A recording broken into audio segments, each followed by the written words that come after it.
This is the final video for Chapter 11, the nervous system, tissue function stuff. We're starting out at synapse. A synapse is a gap that you get between two neurons that are going to be trying to communicate with each other. So literally that little gap that you have going on right here in my little cartoony picture, that would be the synapse. In terms of arrangement, there's a neuron that comes before the synapse, that's the presynaptic neuron. There's a neuron that comes after the synapse, that is the postsynaptic neuron. Generally what's trying to happen here is the presynaptic neuron is trying to make the second or postsynaptic neuron do something, either turn on or turn off. And so this whole arrangement is just fancy word to describe what's going on. A chemical synapse means that the presynaptic neuron is going to be releasing a chemical called a neurotransmitter to try to talk to the postsynaptic neuron. In the notes it says to draw a chemical synapse. This little cartoony picture that I have going on right here, it at least gets you those definitions down, and so if you get this picture, then you're going to be sitting really pretty. Now the picture that comes from your textbook is more realistic, more complicated, and it looks something like this right here. What we are about to do is talk about the 6 steps that have to happen in order for the presynaptic neuron to communicate with the postsynaptic neuron. So first off, just to get some terms down, and these terms are pretty much already labeled, I believe, on the picture that I have for you. The axon terminal is this swelling that you have at the end of the axon for the presynaptic neuron. The rest of that neuron is off this picture. This one is trying to talk to the cell body of the postsynaptic neuron, and so this right here, that space, that is the actual synapse. This would be the postsynaptic membrane that has receptors for the neurotransmitter that is going to be released. So, for the 6 steps that are required in order for an action potential to be relayed across a synapse. Step 1, the action potential has to travel down the axon of the presynaptic membrane, and it's going to get something started down here in the axon terminal. The way that it gets that started is it opens some voltage regulated or voltage gated channels that are going to allow calcium ion to influx into the cell. This is not the same sodium, of course, this is calcium that is going to be our trigger for neurotransmitter release. All that other stuff about action potentials, though, that is happening up here. So this is still sodium floods in, we depolarize, potassium floods out, we repolarize. It's just that that action potential, once it makes it down here, it doesn't just open sodium gates. It's going to be opening calcium channels, and that's going to be that trigger for neurotransmitter release. Next step, step 3. That calcium influx is what triggers the synaptic vesicles, which are all these bubbles right here, to basically commit exocytosis, where they're going to be spitting the neurotransmitters out. Step 4, once the neurotransmitter has been released, we have a high concentration gradient right next to the axon terminal, so it's going to diffuse from high to low so that there's receptors over here on the postsynaptic membrane, and a neurotransmitter is going to attach to that. That's going to either open or close the gate depending on what we want to happen on the postsynaptic membrane. So step 3, the calcium influx makes us release the neurotransmitter. Step 4, the neurotransmitter diffuses across that synaptic cleft. Next, step 5, once it diffuses across the cleft, it binds to the receptor and it starts a graded potential. Now remember that graded potentials happens on dendrites and on the cell body, and this one was connected to the cell body. This could be a sodium gate, so now sodium floods in and we start a depolarization event that makes an action potential start later on. It could also be a potassium gate that's going to cause us to hyperpolarize and inhibit this membrane. So all we're going to do here is start a potential on the flip side. We don't yet know if that potential is going to start something or stop something though.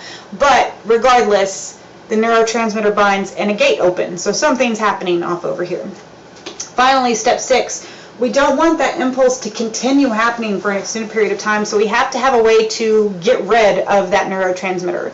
And that can happen in several ways. There's something called uptake. What uptake means, it's also called reuptake, is the presynaptic membrane picks that neurotransmitter back up and puts it back into a synaptic vesicle. It's exactly the opposite of steps 3 and 4 that we had earlier. Next way that we could do this is enzymes can come in and break it down. Now if you read chapter 9, the muscle chapter, really well, there's an enzyme called acetylcholinesterase that breaks down acetylcholine into an acetyl group and a choline group, and so that destroys acetylcholine. The third option here is the neurotransmitter just diffuses away, and if it's not here, it can't bind to the receptor, and so problem is solved. But regardless of how we make the neurotransmitter not work, we have to be able to stop all of this, and so number 6 is we stop the neurotransmitter from doing its function anymore. Now, I alluded to something a little bit earlier. Presynaptic neurons can either turn on or turn off a postsynaptic neuron, and so that takes us to inhibitory versus excitatory postsynaptic potentials. Your book gets a little alphabet soupy at this point, and they start talking about EPSPs and IPSPs.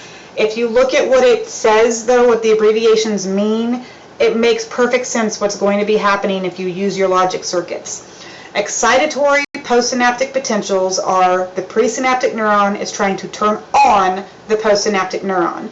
That could be as simple as, let's open a sodium gate. If we do that, we depolarize, we start the process on the postsynaptic membrane.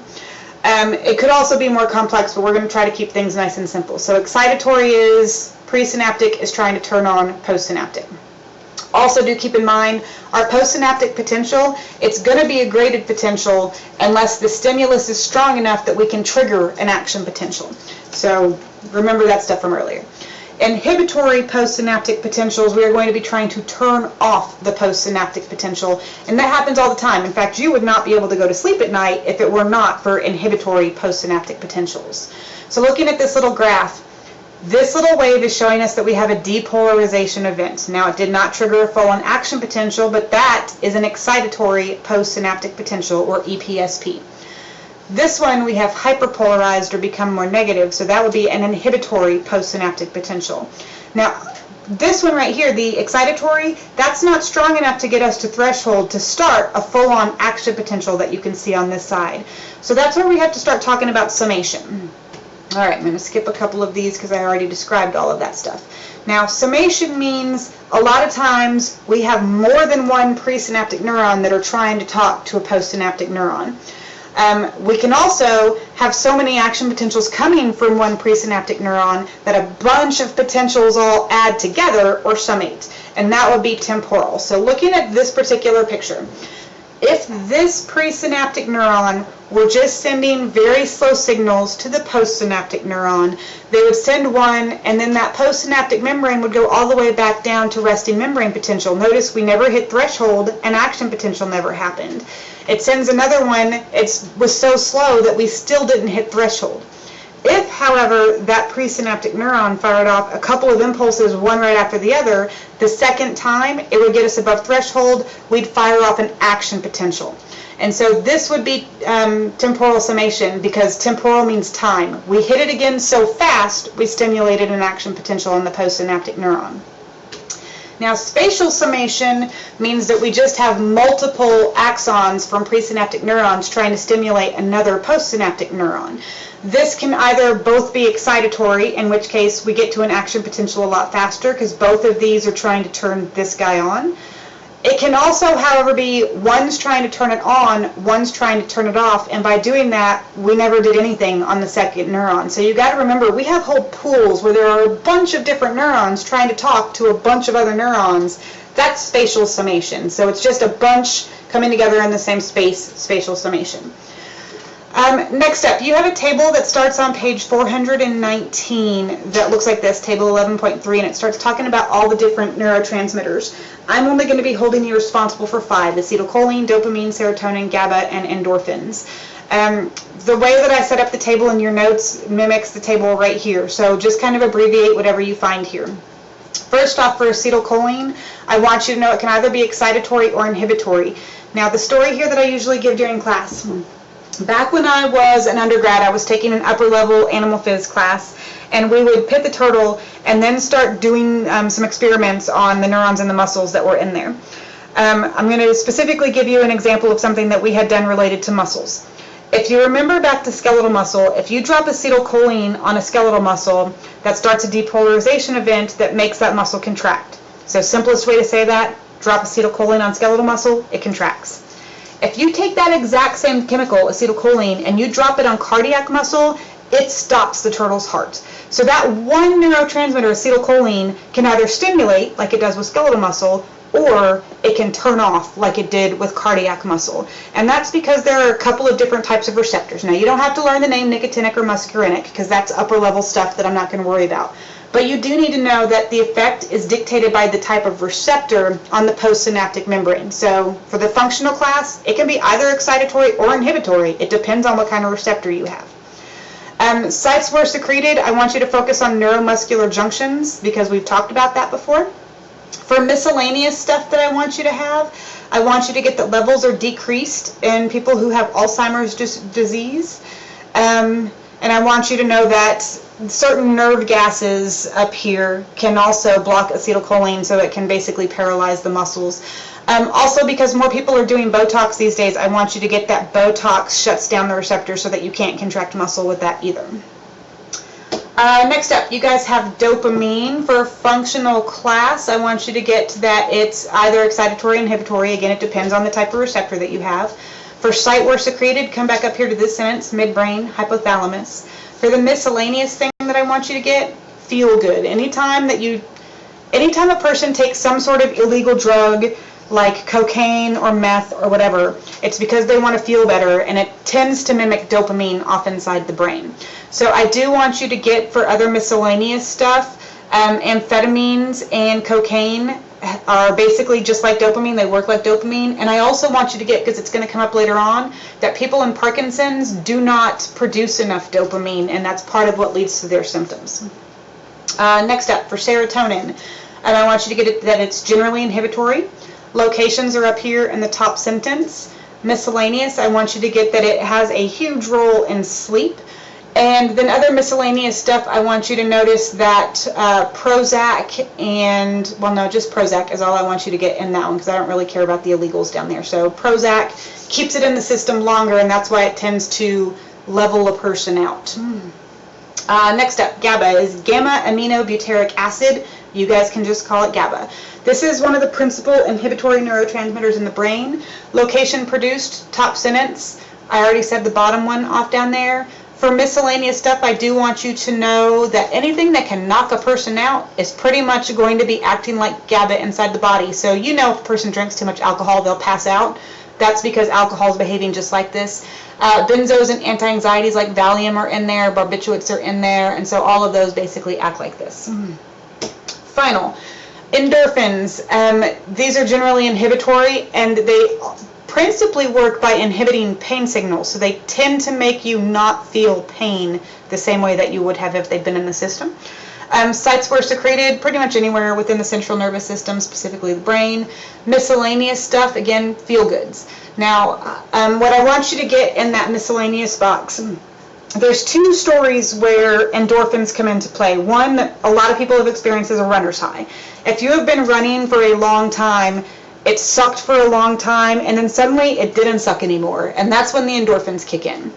Another one that I didn't experience, probably because I had an epidural, is when women are in childbirth, it sucks and sucks and sucks, and then before the baby's born, it's supposed to not suck. And again, I didn't experience that. It sucks the whole time. But for some women, they say that it starts to feel wonderful by the end, and that would be because of endorphins. Now, I want you to notice that a lot of our opioids that we use to treat pain, they are going to be acting like endorphins in the body, and heroin works like that as well. All right. Next up that you guys have in the notes is neuronal pools. Neuronal pools just kind of describe how different neurons connect to each other to try to communicate. Your book has several pictures about this, and my note says they're on page 421. Highlights.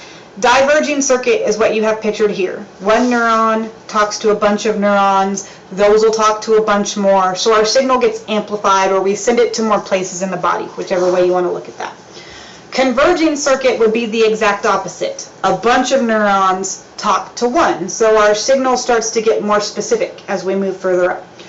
Reverberating is best described by the picture in the book, so I'm going to really recommend you go look that up. But what it basically amounts to is one neuron talks to another neuron, which sends the impulse back to the first neuron, so the cycle just reverberates through there, and it keeps talking to itself. And that's a very important part of maintaining consciousness, so it's an important circuit. Reflexes are automatic responses to certain stimuli. This one is one that we talked about back in joints. If you hit the patellar ligament, you automatically kick the leg, so that's a reflex.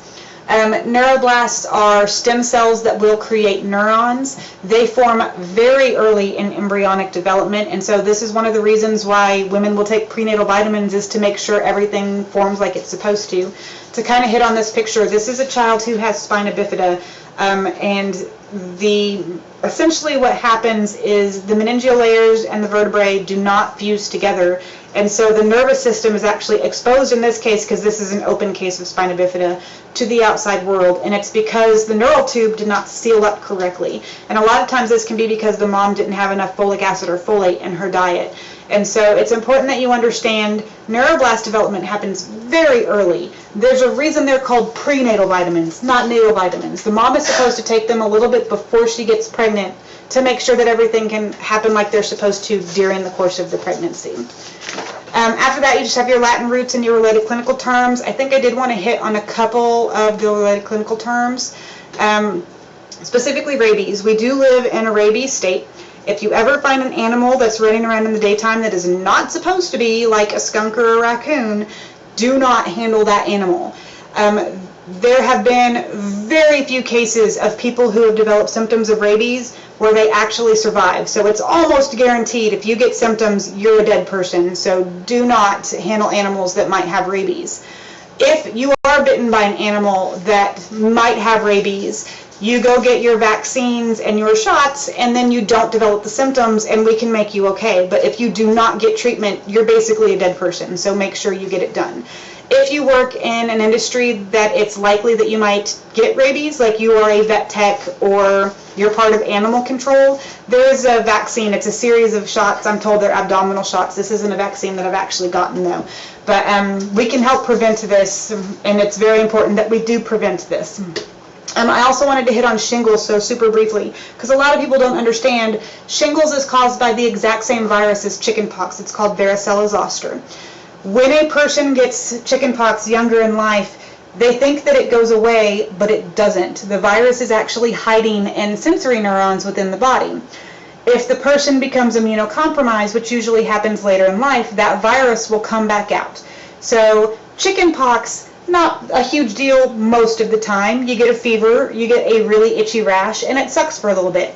That's not shingles. Shingles, when it comes back, it's the way that I've had it described to me by people who have had it is it feels like you are on fire in that spot. It's not itchy, it burns, and like it burns significantly. So if you have had chickenpox, you can get shingles later on. So make sure you go get the shingles vaccine when you hit the appropriate age. For people who think the chickenpox vaccine is not worthwhile, chickenpox does kill people every year, and so if you get the chickenpox vaccine, you're also protecting yourself against shingles later on in life. And so vaccinate your kids, and then when you hit the right age, vaccinate yourself against shingles. All right, that pretty much completes everything I wanted to talk to you about for the nervous system chapter. See you for the next one.